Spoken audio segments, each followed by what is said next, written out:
किसी ने बड़े कमाल की बात कही है कि मांगना ही छोड़ दिया हमने वक्त से। क्या पता वक्त के पास इनकार करने का भी वक्त ना हो। हेलो दोस्तों, मैं हूं आपका होस्ट और दोस्त तिर्की और लेके आया हूं आपके लिए एक छोटी सी कहानी।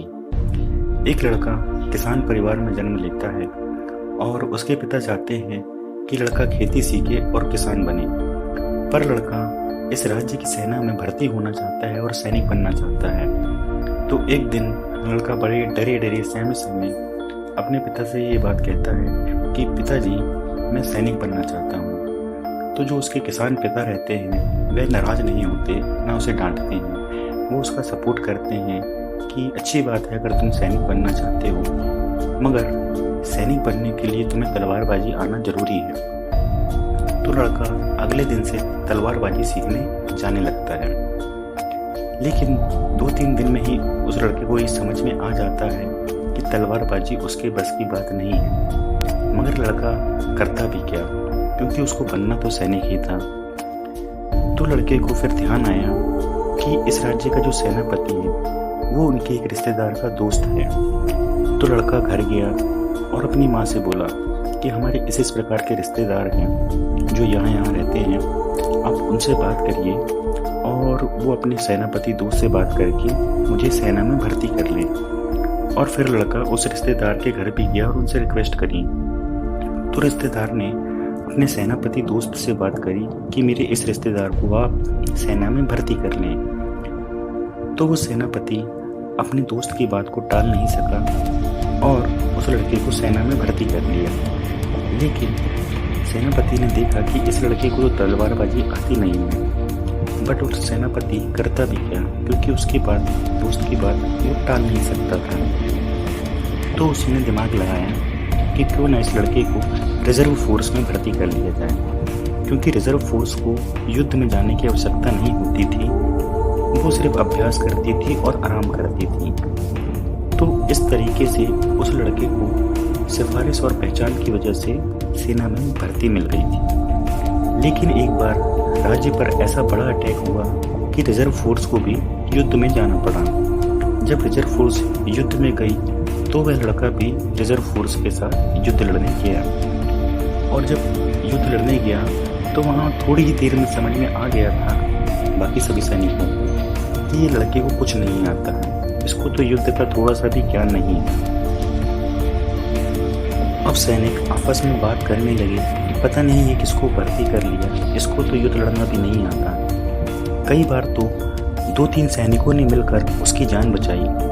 और जब वो रिजर्व फोर्स युद्ध से वापस लौटी तो उन्होंने सेनापति से कहा कि आपने किसको रख लिया, इसको तो तलवारबाजी भी नहीं आती और युद्ध लड़ना भी नहीं आता।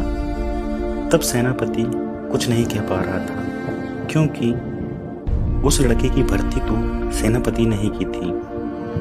तो फिर उसने ड्रामा करते हुए गुस्से में कहा कि तुम चले जाओ और दरबान बन जाओ, वहाँ तुम्हें युद्ध नहीं लड़ना, वहाँ तुम्हें कुछ नहीं करना, बस खड़े होकर पहरा देना है और कोई काम नहीं। तो उस समय लड़के को थोड़ा सा बुरा लगा कि जिस सेनापति ने उसकी भर्ती करी थी वही उसे डांट रहा है, वही उसे चिल्ला रहा है।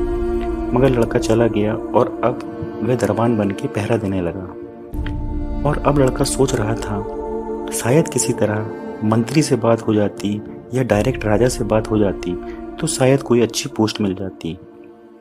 इसी सोच के साथ वो रोज दरबान की नौकरी करता और पहरा देता।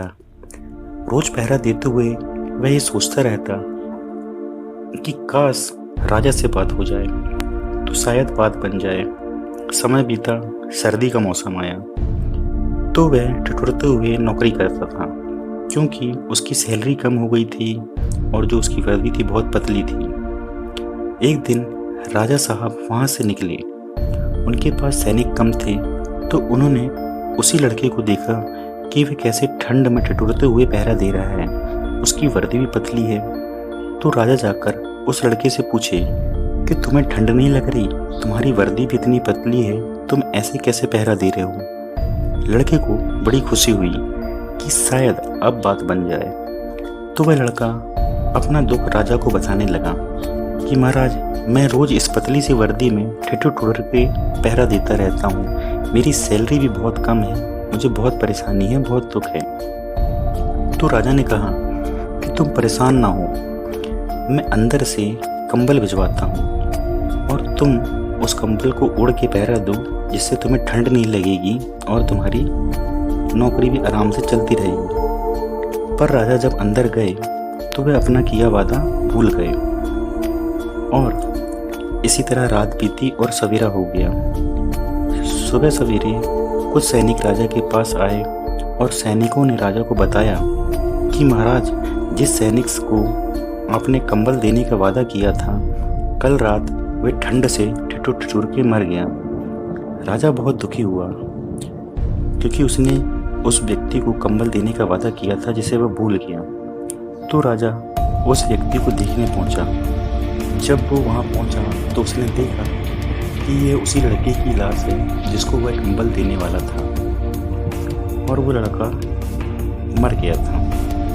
राजा ने देखा कि उस लड़के के पास एक पर्ची पड़ी थी। तो राजा ने वो पर्ची उठाई और उस पर्ची को खोल के पढ़ा तो उस पर्ची में लिखा था कि महाराज, मैं रोज रात को यहाँ ठंड में ठिठुर के पहरा देता था, किसी तरह अपनी गरीबी के दिन काट रहा था। लेकिन कल रात को जब आपने वादा किया कि मैं अंदर जाके कंबल भिजवाता हूँ, तो पता नहीं क्या हुआ, मुझे और ठंड लगने लगी। मेरा पूरा शरीर कँपने लगा, शरीर सिकुड़ने लगा। अब मेरी जान जा रही है, शायद मैं अब आपसे ना मिल पाऊँ। तो दोस्तों, ये बहुत छोटी सी कहानी बहुत बड़ी सीख देती है कि सहारे इंसान को खोखला और उम्मीदें इंसान को कमज़ोर बना देती हैं। अगर आपको किसी पर भरोसा करना है तो अपने आप पे कीजिए। उसके बाद देखिए कि आपसे ज़्यादा आत्मनिर्भर और शक्तिशाली इंसान कोई नहीं होगा। इस कहानी से एक शिक्षा और मिलती है कि पहचान और सिफारिश से आपको पद तो मिल सकता है, पर आपके पास योग्यता ना हो तो आप उस पद और उस पद की जिम्मेदारियों को नहीं संभाल सकते।